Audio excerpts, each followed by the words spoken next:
Bagaimana fotografer seperti saya yang single fighter menghadapi resesi? Ini sebuah konten yang mudah-mudahan bermanfaat buat teman-teman fotografer ataupun pekerja seni yang juga sama-sama menghadapi resesi.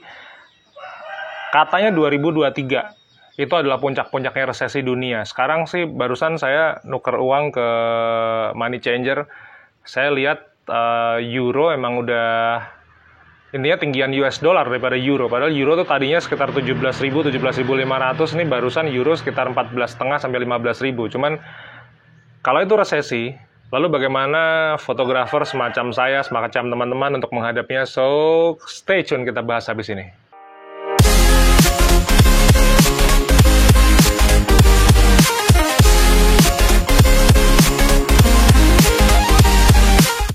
Hai guys, nama saya Bima Aditya. Terima kasih sekali sudah datang ke channel YouTube saya. Terima kasih sekali sudah mengapresiasi dunia fotografi dan belajar bersama lewat channel YouTube Bima Aditya ini. Hari ini topiknya rada-rada mepet-mepet ke arah ekonomi, cuman saya tahu saya bukan orang yang jago di bidang itu, tapi mungkin apa yang saya lakukan 12 tahun ini melewati dulu saya minus 200 juta, videonya ada di atas. Kemudian bagaimana saya melewati pandemi, tentunya dengan jualan berbagai macam foto secara online ya, ada lewat Shutterstock, lewat Pond5. Ada di channel ini semua, playlistnya ada berburu dolar di Pond5, berburu dolar di Shutterstock, semuanya ada. Lalu bagaimana, apa strategi saya dalam mempersiapkan menghadapi resesi yang katanya akan muncul secara boom di tahun 2023. Saya nggak bisa jamin bahwa konten ini bisa dinikmati oleh semua orang karena mayoritas mungkin bisa saya bilang hampir 90% para pekerja seni, baik itu mungkin musisi, penari, fotografer seperti saya, artis jalanan dan sebagainya, itu nggak mau tahu dengan dunia ekonomi, nggak mau tahu dengan dunia finansial yang intinya nanti akan memasuki sebuah krisis dan berakhir atau melewati krisis tersebut dengan mengeluh, dan sambat kalau cara bahasa Jawanya. Lalu begini, yang pertama, sebelum saya memulai yang pertama, ini saya disclaimer dulu bahwa tips ini bisa saja tidak bisa diaplikasikan ke semua orang, karena masing-masing urusan perut kita itu berbeda. Yang pertama, rada susah nih guys. Stop hutang. Seriously. Stop hutang. Saya nggak ngerti apa yang terjadi dengan kehidupan teman-teman semua. Cuman video di atas adalah video di mana saya menceritakan bagaimana minus 200 juta dan melunasinya dalam waktu 4 tahun. Sedangkan saya tahu orang tua saya ada hutang 250-an juta, hampir 15 tahun nggak lunas-lunas. Jadi, problemnya adalah hutang. Jadi, di tips nomor 1, saya bisa bilang kepada teman-teman semua, stop hutang, especially hutang perbankan. Yang kedua, saya akan lebih cenderung hidup apa adanya. Saya punya 1 jam tangan, merek Guess. Ini umurnya udah 10-11 tahun. Kalau saya merasa cukup, maka selesai. Saya tidak akan membeli barang-barang apapun yang sekiranya hanya berdasarkan emosi semata, termasuk urusan fotografi gears. Saya sudah pernah sharing di video di atas tentang kesalahan-kesalahan para fotografer pemula. Nonton deh di atas tuh. Jadi masalah fotografi gears, kalau handphone kentang saya yang bisa dipakai untuk motret Shutterstock di mana asbak laku $1, kemudian foto tumis juga udah laku, foto interior furniture laku, pakai handphone bodong itu, ya sudah, selesai. Saya butuh pekerjaan profesional untuk mengerjakan project-project wedding atau project-project portrait atau bahkan project-project Microsoft untuk klien saya. Saya pakai Canon EOS M yang sekarang saya pakai ngevlog ini dengan lensa 18-135 EFS image stabilizer yang kalau di total mungkin kamera dan lensanya sekitar 5 sampai mungkin 7 juta. Saya anggap selesai, saya anggap cukup, and then done. Saya tidak akan membeli barang-barang yang bersifat terlalu mewah dan lain sebagainya, karena dalam resesi ini, saya bisa bilang bahwa cash is a king. Jadi kalau yang cash-nya masih dalam bentuk barang, masih dalam bentuk tanah, rumah, mungkin teman-teman kuat. Tapi biasanya sebagian orang yang asetnya itu tidak liquid, biasanya susah. Yang ketiga, saya akan fokus bikin karya, dan saya akan make sure bahwa penjualan karya ini mengacu ke dua sistem. Satu, income stream-nya dalam bentuk rupiah, yang satu dalam US dollar. Saya udah 12 tahun saya bisnis fotografi, hampir 80% mungkin saya lebih sering dapat uang dolar daripada rupiah. Kemudian di hospitality, ada villa, ada cafe saya, itu investing zaman tahun 2013, itu juga hampir mungkin 60% dalam bentuk US dollar. Kemudian royalti saya dari foto, pastinya, itu semua US dollar. Uang rupiah itu biasanya saya dapat kalau misalnya saya ngisi seminar, kayak biasanya kemarin saya diundang Kominfo misalnya, saya terus kemudian ngisi seminar di satu tempat di Jogja atau di Jakarta gitu, itu dapat uangnya rupiah. Cafe saya jelas rupiah. Cuman artinya saya punya dua income stream, ada dolar, ada rupiah. Nah, buat teman-teman yang belum punya income stream dalam bentuk dolar, saya sarankan mulai dipertimbangkan. Itu macam-macam kok. Teman-teman bisa dapat AdSense, teman-teman bisa dapat dari affiliate. Affiliate itu artinya kayak agoda.com, saya affiliate-nya agoda.com, jadi kalau saya pakai hotel, saya suka, saya review, saya kasih link, itu dapat duitnya dalam satuan US dollar, itu threshold-nya $200. Baru cair, kalau Shutterstock kan $35. Nah, Shutterstock juga, Shutterstock itu $35, threshold cair.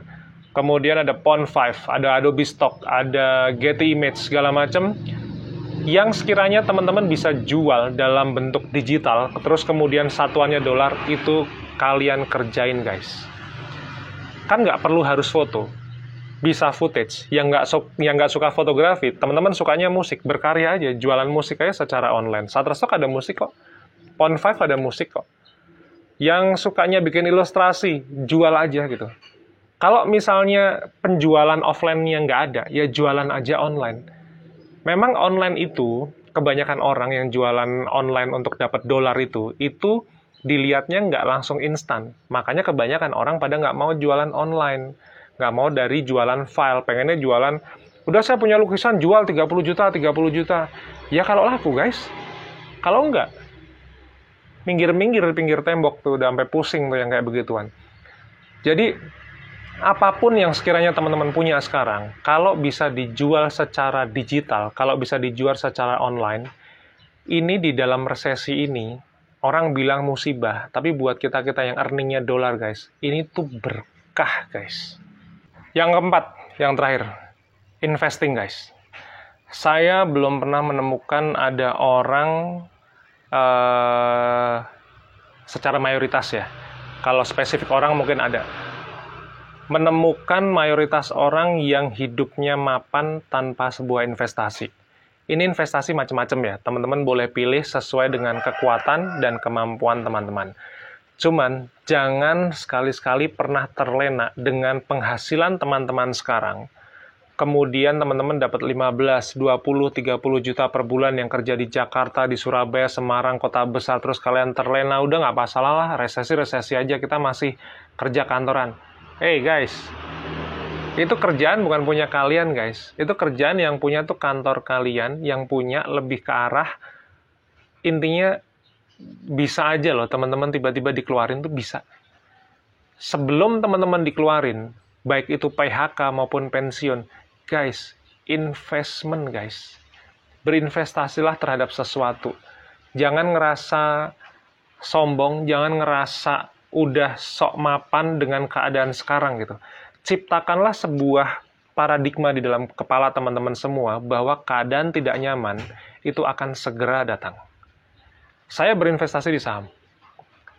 Itu satu-satunya investasi yang sekarang saya tekuni, di mana bisa membuat royalti foto saya mungkin naik 20-30% tanpa saya harus melakukan apapun. Saya mau aset saya yang bekerja. Sekarang asetnya mungkin ada uang, saya belum punya rumah sekarang. Kita memang memilih untuk tidak punya rumah, kita mau bangun villa yang kita sewakan di Airbnb. Ya, kata orang itu mah sama aja, cuman buat saya literally berbeda. Investasi saya di saham. Saya menabung hampir 70% uang royalti saya untuk saham. Saya, baju ini dikasih. Ini celana yang saya pakai. Nih. Saya beli 2017 kalau nggak salah, masih bagus. Dulu belinya di Ciamplas ya, harganya 180 ribuan kalau nggak salah. Kaos rata-rata saya pakai bisa 4 tahun sampai 5 tahun tergantung pemakaian. Kalau saya sering pakai motret biasanya udah mulai belel. Cuman guys, investasi guys. Please guys. Saya nggak peduli teman-teman mau gajinya 1 juta, mau gajinya 10 juta, mau 30 juta. Please guys, investasi guys. Saya sudah pernah lihat ada orang yang pernah menempati posisi tertentu di dalam sebuah perusahaan ya. Ada yang senior manager, ada yang general manager, ada yang kepala apa. Mereka bangkrut guys, artinya tuh mereka benar-benar broke, khususnya setelah mereka pensiun. Percaya guys, please buat teman-teman semua, buat istri, buat anak-anak, buat saudara, buat orang-orang yang masih makan dari teman-teman semua, please investasi. Terserah nggak peduli masalah sekarang rezekinya ada yang 1 juta per bulan atau 30 juta per bulan, itu kan rezekinya masing-masing, tapi please investasi. Ini masalah resesi ini, saya karena udah berkali-kali krisis ya, artinya ya mungkin ada resesi, tentu saya ya keuangan mungkin sedikit drop, cuman artinya ini tidak perlu saya harus sampai menjual mobil, harus menjual apapun segala macam. Alhamdulillah tidak gitu. Kita menghadapinya dengan ya sudah, Allah mau kasih kita resesi, ya sudah kita hadapi, selesai, sederhana itu aja. Cuman buat teman-teman yang belum investasi, please sekali lagi, investasi. Terserah teman-teman mau dalam bentuk apa, cuman make sure jangan pernah nitipin uang teman-teman ke siapapun. Jadi teman-teman fully command. Teman-teman punya 100% kekuasaan terhadap uang yang sudah teman-teman capai atau kumpulin dengan susah payah. Jangan sekali-sekali nitipin uang teman-teman ke siapapun. Sekali lagi ke siapapun. Kuasai semuanya, teman-teman kendalikan, sesuaikan dengan kekuatan dan kemampuan teman-teman semua, dan pastikan knowledge-nya yang benar. Jadi pelajari portofolionya. Dengan begitu insya Allah, tadi 1, 2, 3, 4, insya Allah kita semua bisa melewati resesi dari mulai tahun ini, 2022 sampai 2023. Jadi mudah-mudahan video ini bermanfaat.